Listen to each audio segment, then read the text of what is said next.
adolescents detained in 2006 for criminal offenses, 56% of boys and 40% of girls tested positive for drugs. This really isn't surprising considering that substance abuse itself is a criminal act.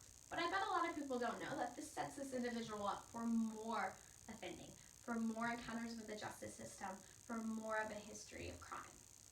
This is what we refer to as the drug and crime cycle. We have substance and we have crime, and they go hand in hand. So in theory, if we remove the substance, can we then remove the crime? Let's look at some statistics so we can analyze the problem. Rates of substance abuse is significantly higher in those that are detained than those in the general population. Nearly 3 in the 4 youth that are detained, that's 70% in custody, have reported having tried alcohol sometime in their lifetime.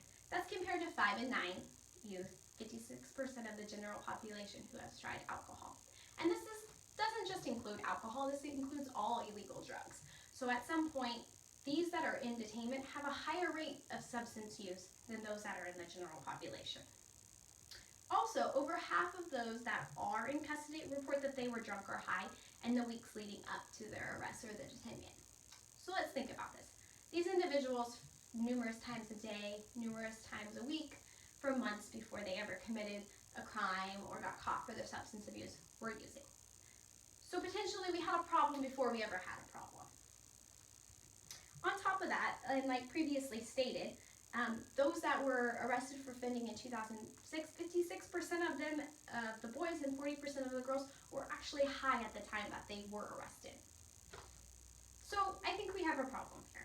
We have these juveniles that have problems before they ever get into the justice system, but then when they get into the justice system, they get stuck in this cycle. So what are we doing for these individuals that are in the justice system that have been arrested either for their substance abuse or for the crimes that resulted because of their substance use? The 19% of incarcerated individuals in facilities do not provide any kind of screening for individuals. That means that 19% of everybody that's in those facilities as juveniles is not getting screened for substance abuse, even if their crime is a result of substance abuse. On top of that, 36% of the facilities that do screen, they don't screen all of them. They only screen some. And then less than 2/3 or less than 64% of the facilities that do have some kind of screening have individual treatment plans. That means that we have so many individuals in these facilities that are going untreated. And not only untreated, but not having their own plans. They're having general plans put out there for this person, not addressing their mental health, not addressing what maybe their drug choice or their family history is. In those facilities where substance abuse treatment is provided, so for those lucky few that do get screened, that do get some kind of treatment, whether it be individual or whether it be a very general or broad, they get psychoeducation. Psychoeducation on what drugs are, how they're bad for them, how they should stop. But what does that really do? How's that really working for us? Our rates are so high of recidivism. Our rates are so high of reoffending, of substance abuse, of relapse. I don't think it's working very well. So it's been found that psychoeducation is largely ineffective in treating any kind of substance abuse problem. So why are we using it in our youth? Those that might have a future, those that might only have a substance abuse problem, why are we using psychoeducation to treat these individuals instead of giving them adequate care? So what's the next step? What do we do with these youth? You ask, how can we help these people? We're in a situation where they are in this cycle. How do we get them out? Well, let's start with standardized tests. Let's do assessments. Let's identify the juveniles that have abuse issues. This will allow us to target the substance abuse users and weed out those that don't have a substance abuse problem. It will allow us to identify mental health disorders that might relate to this substance abuse and address maybe the mental health with the substance abuse or the mental health first. We can also sift through with these standardized tests the severity and the frequency of their use to see how much of a need that they need. Do they need a very minimal? Do they need a more severe and a more hands-on treatment plan?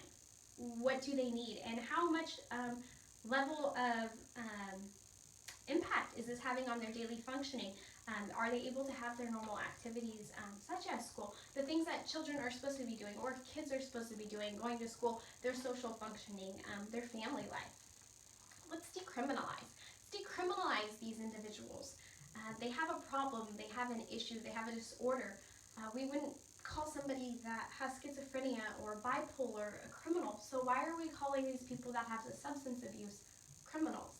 Yes, they might commit a crime, and they might do something that is illegal, but is that a result because of their disorder?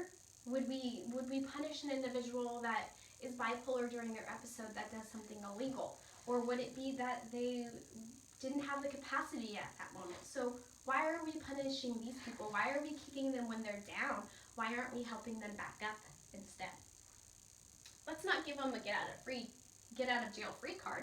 That's not what I'm saying. I'm saying let's help them. Let's make sure that they don't get back into jail. We don't want to give them a get back into jail card. We want them to get out of jail eventually after they've done their punishment, after they've been rehabilitated.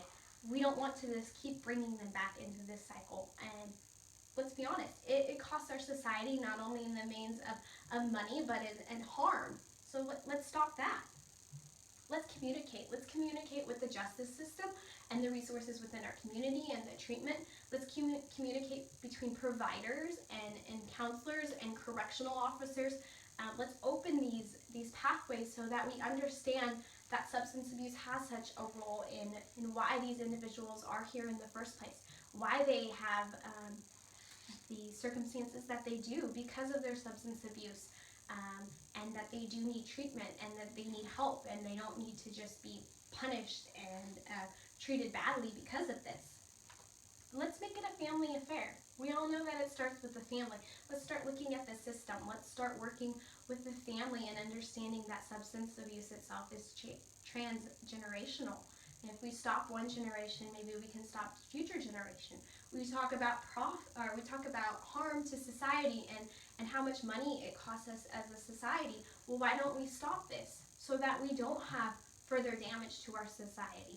Let's look at families in the environment so that when we do rehabilitate these individuals and we send them back out to their environment, that they're not just back to their ways because that's the way that the family does it.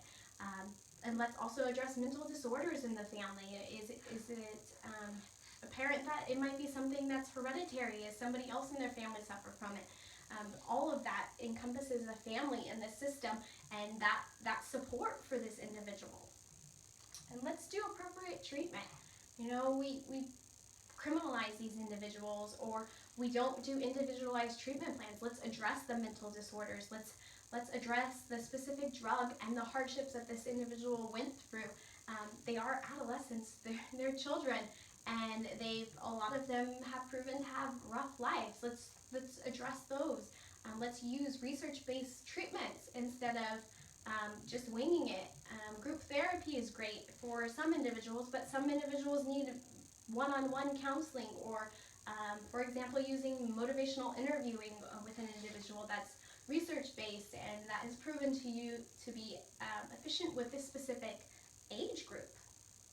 And let's break this cycle. We talk about transgenerational and how it's based off of the family and how mom does it and dad does it, so child would do it, and then their children will do it. So we have multiple generations within, and we talk about the drug and crime cycle. Once they're in drugs, they're in crime, and then once they commit crimes, they're back in the drugs.